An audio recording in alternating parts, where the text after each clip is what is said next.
up next is an interview with Beattie Tartan Communications about crisis management, and the host is Deirdre Campbell. We're pleased to welcome in the studio Deirdre Campbell from Beattie Tartan Communications. Deirdre, you've been dealing with crisis management for a while, and please tell us a little bit about your work. Yeah, absolutely. Thank you, Gabby.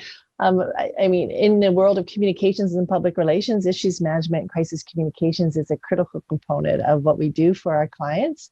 So, and this year is a perfect example of how we worked with the tourism industry on how to deal with the issues and crises they're facing with the whole shutdown of the borders. We dealt over the last number of years, we've worked with a lot of the regions that have been dealing with natural disasters and wildfires, both when they're in the middle of them and supporting them with communications and working with the media, but also to prepare, knowing that every year over year that we are going to face similar natural issues and crises at two destinations. So, and then for everything from, reputation management for people that are facing their own personal crises that could affect their own reputation. So it's something that we do as part of our day-to-day.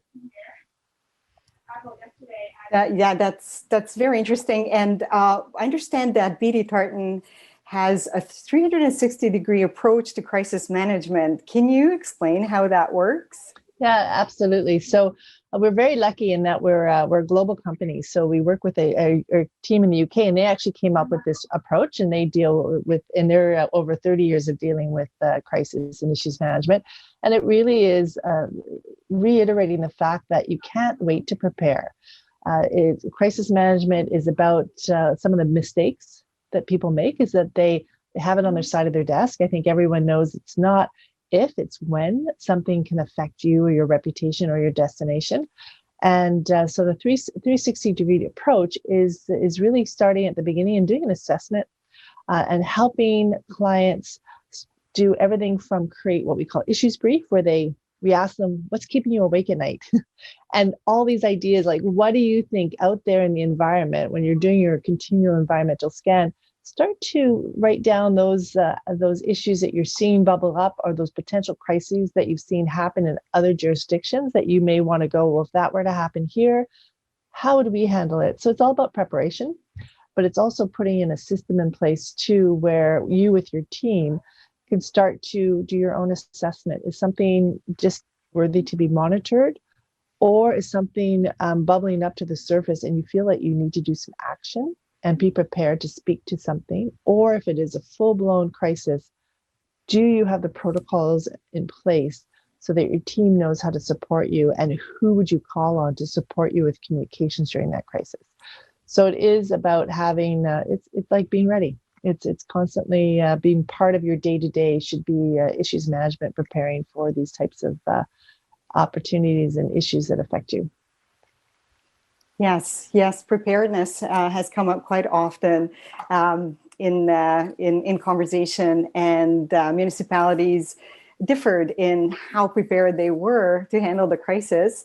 And what are the common mistakes that organizations make around crisis and crisis communications? I think, we're all guilty of it. It's getting a plan put in place and then putting it on the shelf and not updating it, not dusting it off, not doing the sort of practice scenarios, working with, city staff every quarter, fairly regularly, just to talk through what are the processes. Like any organization, I believe governments will have changeovers. So they want to make sure that people are up to speed on what are the protocols around risk management and crisis communications. It's understanding the ways that you can support if your team is going through something as a spokesperson. What is your role? And it's also it's understanding too that one mistake that a lot of people do because they don't feel prepared is they fail to communicate. And we saw this a lot at the beginning of the pandemic. And the first reaction was, until we know anything, let's not say anything. And sometimes that makes it worse, only because when there's a gap in communications, your constituents or the public will fill that information, that gap up with speculation. So not only are you having to address a potential issue or crisis to try and address it based on. You're also having to correct misinformation that's allowed to get out there because there's been no information. So a common mistake is to not, people understand mistakes happen. They understand that crisis will happen, but they want to know that leadership is on it, even if it's to say we have nothing to report. Yes. But we're working on it. They just want to know that you're on it, and then keep communicating. And you'll see, some of the best leaders in this have done that and have actually created an even stronger reputation for their leadership abilities because they've been so good in this time of crisis of communicating. I'm thinking of the flooding in Calgary years ago when the mayor was out there and constantly updating and showing that he was very involved. So I think that's a common mistake, is because people aren't prepared, they tend to shut down, versus having done some pre-prep. I mean, it's hard to prepare. We didn't know what pandemic was going to happen, yes, but at least the skills are the same. So just be in a position where you feel like you can actually respond to your communities when they need you to respond. Yes. And sometimes that tendency not to divulge too much information and hang back is due to pressures of the media. What is the role of the media during a crisis, and how can leaders train to become better spokespeople during a crisis?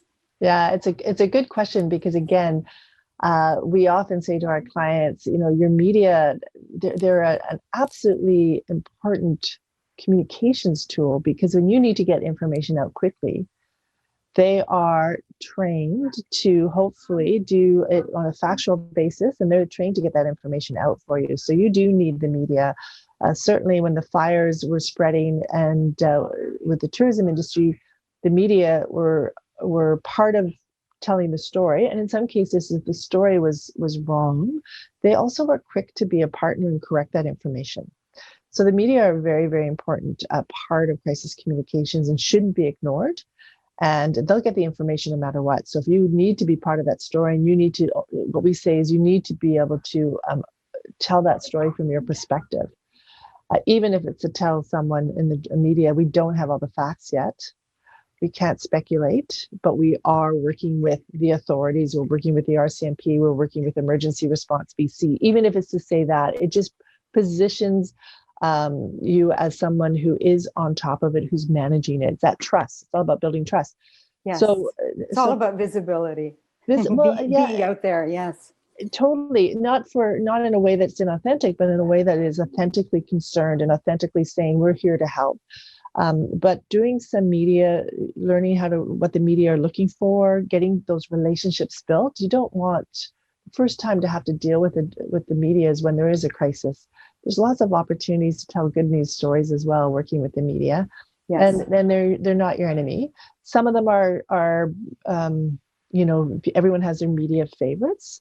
And that's also good to know as a leader in government, because you then want to they may be the first person you call to say, hey, I know this is bubbling up.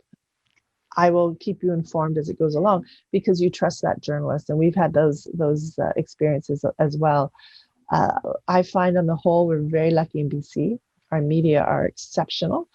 They're very well trained, and they're very, they come from the whole idea of giving the full story. So, it is important to treat them as those partners in times of crisis to help communicate the information out to the public that needs to know. Yes, it's very interesting, the comparison of media around the world for sure. As we have seen recently south of the border, media can make an incredible difference in swaying public opinion. And in the case of BC, you're right. Sometimes media corrects social media in a direction that's quite valuable. Social media can run wild. It's hard to control. Whereas the media, conventional media, is a little bit more conservative in terms of predicting what direction the information will flow. Is that a part of the 360-degree approach to crisis management that Beattie Tartan has developed? Definitely. We do work with spokespeople. We help people with their media training to get comfortable to understand the biggest complaint we get from clients who have been working, who have done a story is that, oh, they took it out of context. The journalist took it out of context, what I told them. And often it's because the difficulty people have is they get nervous, and we all do it. And you do run-on sentences, or you give too much information. So a journalist who's having to report on a split second on a story that's evolving, trying to give, learning the type of information that media need, preparing what we call fact sheets, so that it's just the facts. So giving that to them in advance so that they have a sense of context before they interview you. They're asking you questions based on information that's factual versus something they heard down the street. That helps you as well. So, but you're very right in that. Again, it's about building that trust when you're in a crisis, in your leadership and showcasing your values and what you stand for. In BC, we're very lucky to have the Gustafson Brand Index, which is done by the University of Victoria's Gustafson School of Business, and they did a whole study, and they did find that 5 years ago, social media was getting up there in trust, and then it dropped right down. And so consumers are saying they're trusting the traditional media again. They're leaning towards the CBCs, the Globals, those media that have a lot of rigor and tradition behind them, and they become their go-to source for information. Understanding that as someone who needs to communicate during a crisis, that's who you would want to go to. You want to go to those trusted sources, because that's where the consumers are telling us that they listen to and they go to get up-to-date information. So social media will continue to have some role to play, but traditional media is going to be the go-to in the future. It has to be. We have to invest in our traditional media outlets. They're the ones that are trained. They're the ones that are, really trying to tell both sides of the story. And we've had cases where journalists have, pretty tough stories, but they've come clean and showed us where they've gotten misinformation from, so that we can provide that context. And while the story may not be as, perfect as our clients would like, it's balanced, and that's what we strive for, is a balanced story, so that people will get, the consumer that's reading it will get a better understanding of what's really happening, and what your spokesperson or you as a leader, what your role is in helping to correct it.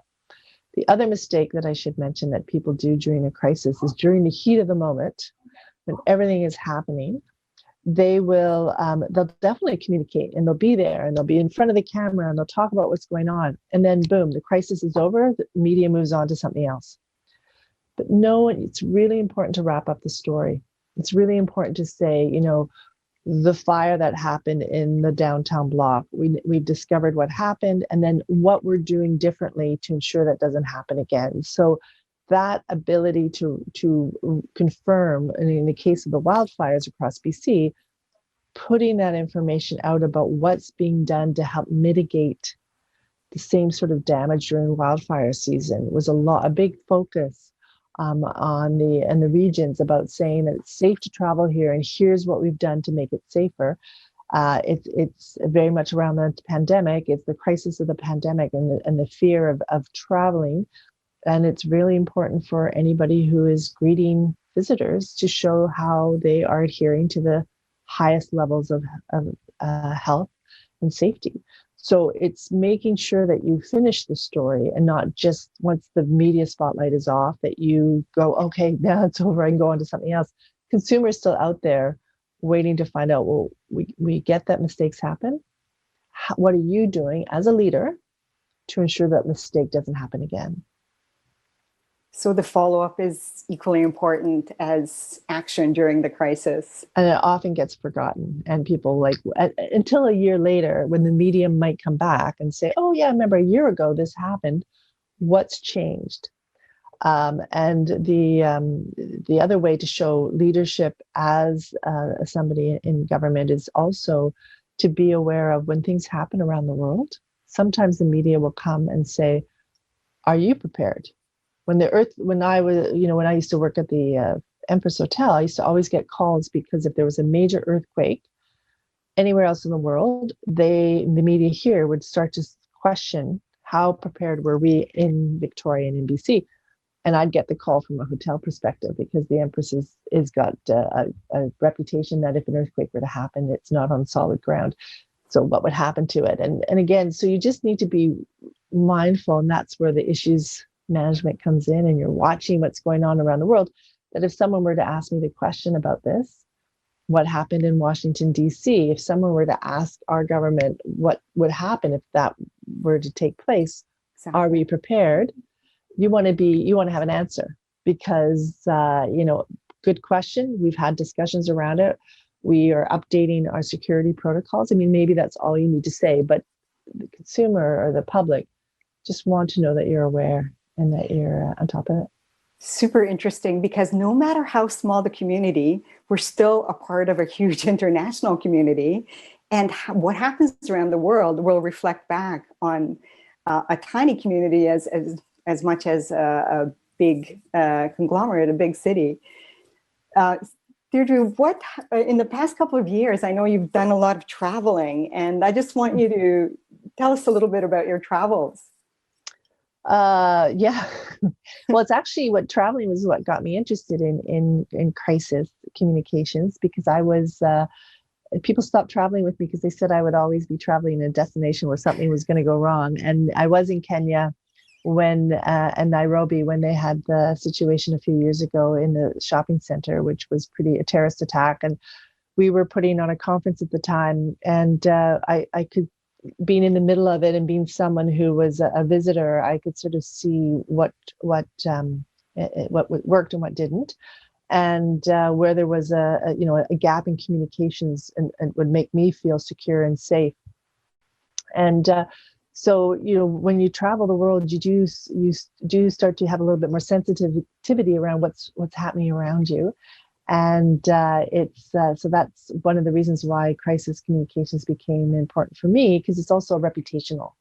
When the hurricanes would happen in Mexico, and WestJet would have to fly in and bring Canadians home because everything was taken down. So you'd start to realize, as a company that really focuses on how the safety of a destination and wanting to either invest or travel to it, what are some of the questions you should be asking with someone? Is are they prepared for me, and can they take care of me if something were to happen? And so that's part of why I love this global perspective, to your point, because we're hardwired now, right? We can get information around the world, and then it's I think human nature to kind of say, well, what would happen if that were to happen here? Everything reflects back on us. And I think this year, important to us. Exactly. And as our reputation as a destination, and BC has done very, very well, thanks to some of our leadership here. But as a people look to the leadership within and governance. Absolutely. They look to governance on how well does the public listen to their government leaders in order to respond to a situation that might be happening, and how well do they not? And that becomes part of what we call your brand and what you stand for as a community, your values as a community. And that's really important to communicate during these times. Absolutely. Yes, and in terms of international perspective, our tourism and Canada and BC in particular has gained international respect in terms of how we reacted to this crisis. Absolutely. So this wasn't a kind of an opportunity in disguise for us to look at the bright side of the pandemic. And I think that down the road that our leadership will garner a lot of advantages out of this cohesive behavior that we've exhibited and the leadership that BC has shown. Deirdre, thank you so much. I'm so glad that you're back in Victoria and that we have access to you. Although internationally we have access to you through Beattie Tartan. And I'm around. I'm not planning like everyone. I'm staying. I'm listening to Dr. Henry, and I'm staying close to home for sure. So until we're through this, but. Very proud to be living in BC and very proud of the leadership that's been shown here. Absolutely.